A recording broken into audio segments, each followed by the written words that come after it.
Okay, magandang umaga. Ito lang ang ating update sa ating sabog tanim. Ngayon ay July 26, bali 56 days ng aking sabog tanim.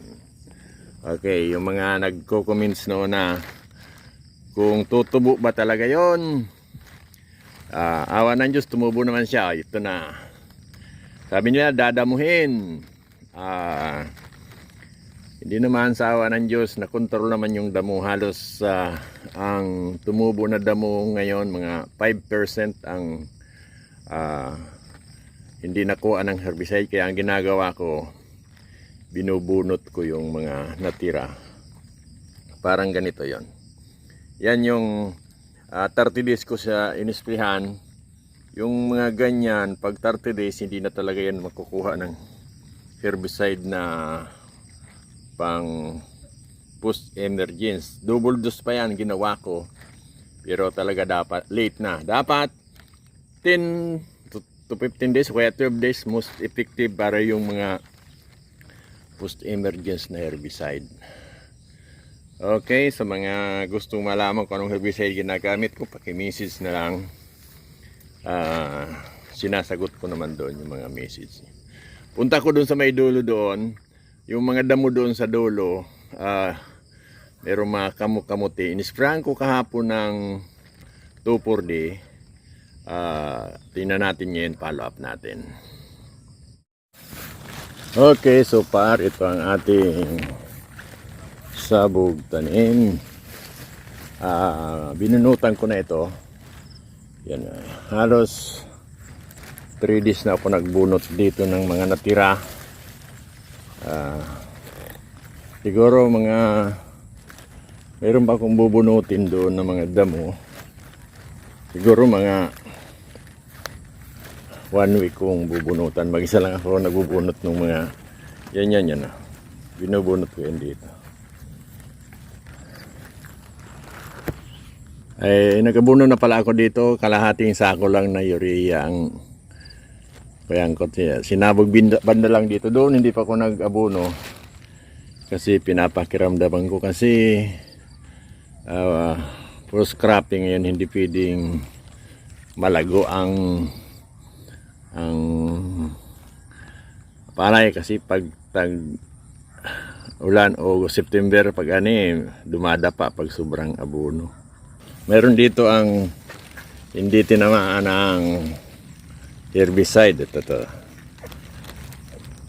Itong carpet na to, yan yung carpet, tawag yan sa amin. Ito dapat na nadadali ito ng all-around herbicide o kaya yun, since hindi na polido noon, kaya tumubo yung carpet. Pero konti lang, mga siguro 2% lang dito banda. Yan. At doon banda, may mga damo rin doon na tawag dito sagisi, yung kamuti. Nung nag-spray ako ng 30 days, sinaluan ko ng 2,4-D, hindi siya namatay kasi low dose yung pagkatira ko. Kahapon, medyo maulan pa, nag-spray ako ng 2,4-D. Yan, danta na yung kamuti. So ito yung hindi ko inisprihan ng 15 days. Inisprihan ko 30 days. Madamo ito noon. Kaya lang dinouble dose ko. Ang nangyari, napiktuhan yung palay. Apektado yung palay ng double dose. Namatay din yung mga damo na kahit yung sagisi, namatay siya karamihan. Kasi yung hindi ko dinouble dose ganyan.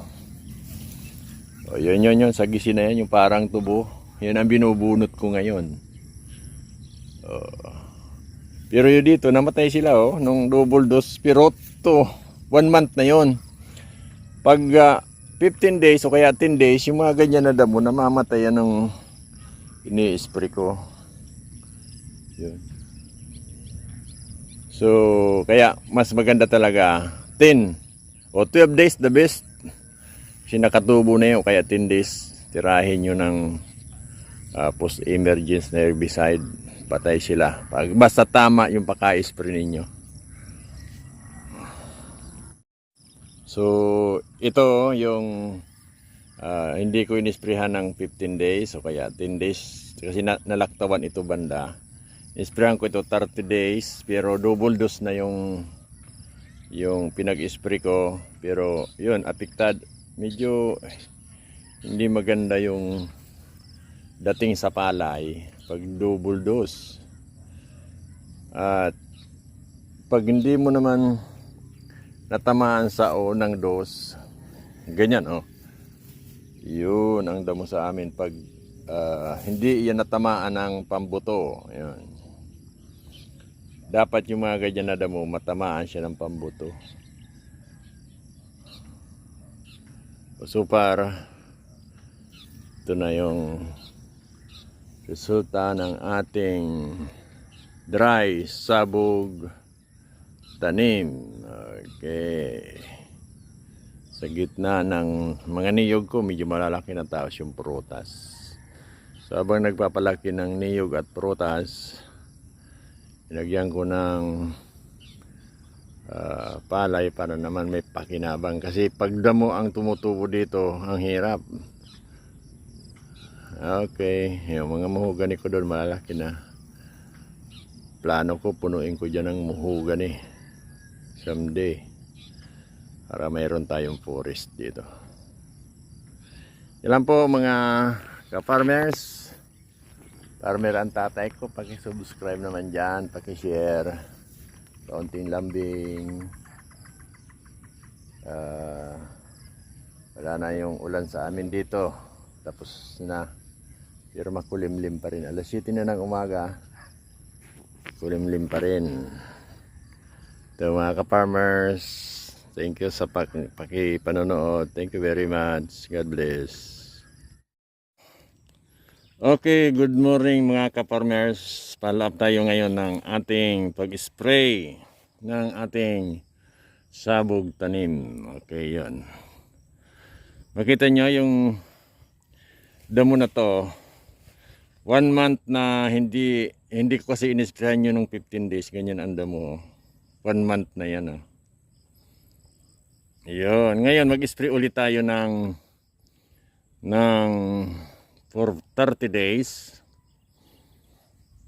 Follow up ito dito sa yung mga natira na yan, may mga liliit yan. Yun. So